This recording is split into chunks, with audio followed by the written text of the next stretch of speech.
ভাগ অঙ্ক হচ্ছে কোনো একটি বড় সংখ্যাকে কোনো একটি ছোট সংখ্যা দিয়ে বারবার বিয়োগ না করে সেটা ভাগের মাধ্যমে আমরা করতে পারি। দুটি সংখ্যার মাঝখানে যদি এই চিহ্নটা থাকে তার মানে এই সংখ্যাটাকে প্রথম সংখ্যাটাকে দ্বিতীয় সংখ্যাটা দিয়ে ভাগ করতে হবে।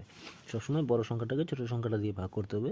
তো ভাগ আমরা কেন করব? এখানে যে রয়েছে 12/3, তার মানে 12কে 3 দিয়ে ভাগ করতে হবে। এখানে দু রকমের সিনারিও হতে পারে। একটা হতে পারে যে 12কে যদি আমরা 3 ভাগে ভাগ করি, 12কে আমরা যদি 3 ভাগে ভাগ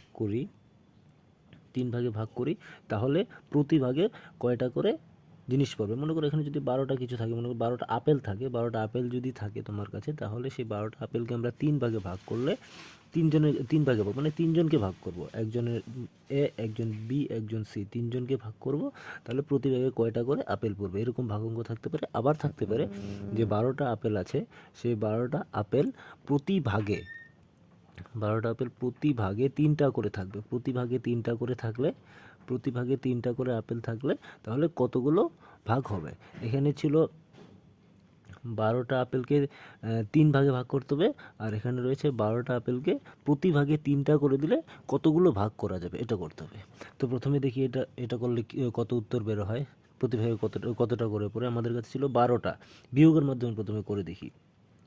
আমাদের কাছে ছিল 12টা আপেলের মধ্যে, তো এখানে তো জানি না যে কয়টা করে আপেল 3 ভাগ করলে কয়টা করে আপেল পাওয়া যাবে। তো প্রথমে সবাইকে একটা একটা করে দিলাম, একটা এক একটা 3জনকে 3টা দিলাম, তাহলে 3টা বাদ হয়ে গেল আপনার 12টার থেকে। 3টা বাদ দেওয়ার পরে থাকলো 9টা।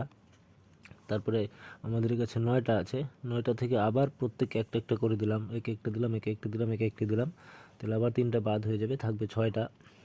তারপরে আবার আমাদের কাছে 6টা রয়েছে, 6টা থেকে আবার একটা একটা করে দিই, এক একটা দিলাম, তাহলে আবার 3টা বাদ হয়ে গেল, থাকলো বাকি 3টা।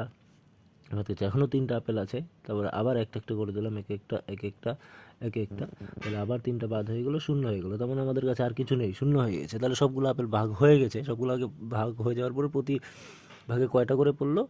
এর কাছে 4টা আছে, এর কাছে 4টা আছে, এর কাছে 4টা আছে, তার মানে 4টা করে ভাগ হবে। মানে 12কে 3 দিয়ে ভাগ করলে, 3 ভাগে ভাগ করলে 12কে প্রতি ভাগে 4টা করে আপেল পাওয়া যাবে। এটা গেলো একরকম সিনারিও। আরেকটা সিনারিও যেটা ছিল যে 12কে যদি আমরা প্রতি ভাগে 3টা করে দিই তাহলে মোট কয়টি ভাগ হবে। তো এটা দেখি কীভাবে হয়। মনে করো প্রথমে একজন ছিল, একজনকে আমি 3টা দিলাম, আমাদের কাছে 12টা ছিল, 12টা থেকে একজনকে 3টা দিয়ে দিলাম, থাকলো বাকি 9টা। 9টা থেকে আবার আরেকজনকে 3টা দিলাম, এর নাম বি, ওকে দিলাম আবার 3টা, তাহলে আবার 3টা বাদ হয়ে যাওয়ার পরে থাকবে 6টা। তারপরে এখন আমাদের কাছে 6টা আছে, 6টা থেকে আবার সিকে দিলাম আরও 3টা দেওয়ার পরে এখানে আবার 3টা বাদ হয়ে গেলাম, আরও 3টা আছে আমাদের কাছে, এখনও 3টা আছে, তাহলে আরও একজনকে দেওয়া যাবে, তাহলে ওইটা আরও একজনকে দিয়ে দিলাম, ওকে, ওর নাম ডি। এরকম 4জনকে দেওয়ার পরে আমাদের কাছে শূন্য হয়ে যাবে, মানে আর কোনো আপেল থাকলো না। 3টা থেকে 3টা লাস্ট দিয়ে দিলাম ডিকে, এখন আর কিছু থাকলো না, শূন্য হয়ে গেলো। তার মানে আমরা 3টা করে প্রত্যেককে দিলে পরে 4টা ভাগে ভাগ করতে পারি। তাহলে দুই ক্ষেত্রেই কিন্তু আমাদের উত্তর কিন্তু একই এসেছে। এক্ষেত্রেও প্রতি ভাগে 4টা করে আপেল থাকবে, আবার এদিকেও 4জনের মধ্যে ভাগ করতে পারবো আমরা আপেলগুলা। তো সিনারিও যেটাই থাকুক না কেন, যে 3 ভাগে ভাগ করলে প্রতি ভাগে কয়টা থাকবে? উত্তর 4ই হবে। আবার 3টা করে প্রতি ভাগে থাকলে উত্তর ওই 4ই হবে। তো এটা হচ্ছে বিয়োগের মাধ্যমে আমরা এভাবে করেছি। তো বিয়োগের মাধ্যমে করলে যেহেতু অনেকটা টাইম লাগছে আমাদের, ওটা বিয়োগের মাধ্যমে না করে সহজ পদ্ধতিতে ভাগের মাধ্যমে আমরা করবো এই ভাগ অঙ্কটা। তো ভাগের মাধ্যমে কীভাবে করব?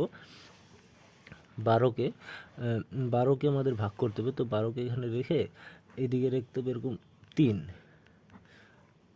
এরকম করে আমাদের ভাগ অঙ্কটা করতে হবে। তো ভাগ যে সংখ্যাটাকে ভাগ করতে হবে, সেই সংখ্যাটাকে বলা হয় ভাজ্য। এই সংখ্যাটাকে বলা হবে ভাজ্য, মানে 12কে ভাগ করতে হবে, 12কে বলা হয় ভাজ্য। আর যে সংখ্যাটা দিয়ে ভাগ করতে হবে তাকে বলা হয় ভাজক, আর যে সংখ্যাটা আমাদের উত্তর হবে সেটা হচ্ছে ভাগফল হবে, সেটাকে বলা হয় ভাগফল।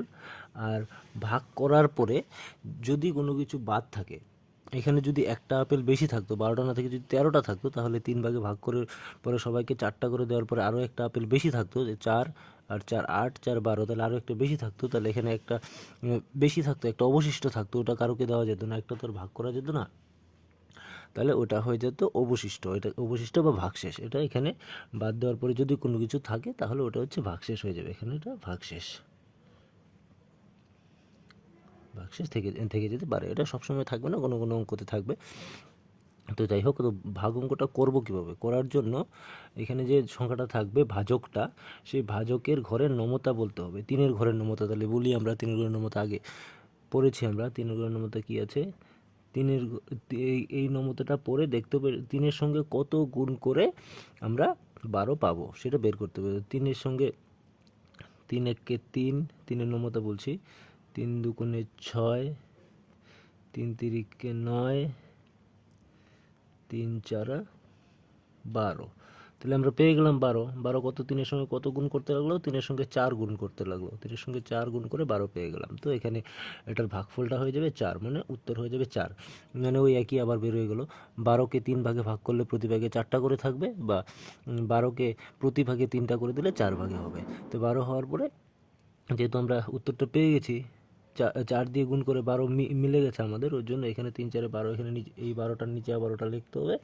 লেখার পরে যেহেতু এখানে এটার থেকে বাদ দিলে কিছু হয় না, মিলে গেছে আমাদের, একদম 4 ভাগে ভাগ করলে 12টা ভাগ হয়ে যাচ্ছে, কোনো অবশিষ্ট থাকছে না, ওর জন্য এখানে এটা এরকম কেটে দিতে হবে।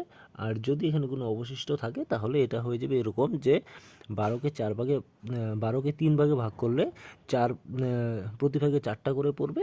আর এখানে যে সংখ্যাটা অবশিষ্ট, এটার থেকে এটা বিয়োগ করার পরে যেটা থাকবে এটা হচ্ছে অবশিষ্ট হয়ে যাবে, এতগুলো আপেল আরও বাকি থাকবে। এরকমভাবে আমাদের ভাগ অঙ্কটা করতে হবে। তো পরে আরেকটা অঙ্কতে আমরা কি ভাগফলটা কীভাবে বের করা যায়, ভাগশেষটা কীভাবে বের করা যায় সেটা আমি পরে আরেকটা অঙ্কতে দেখাবো।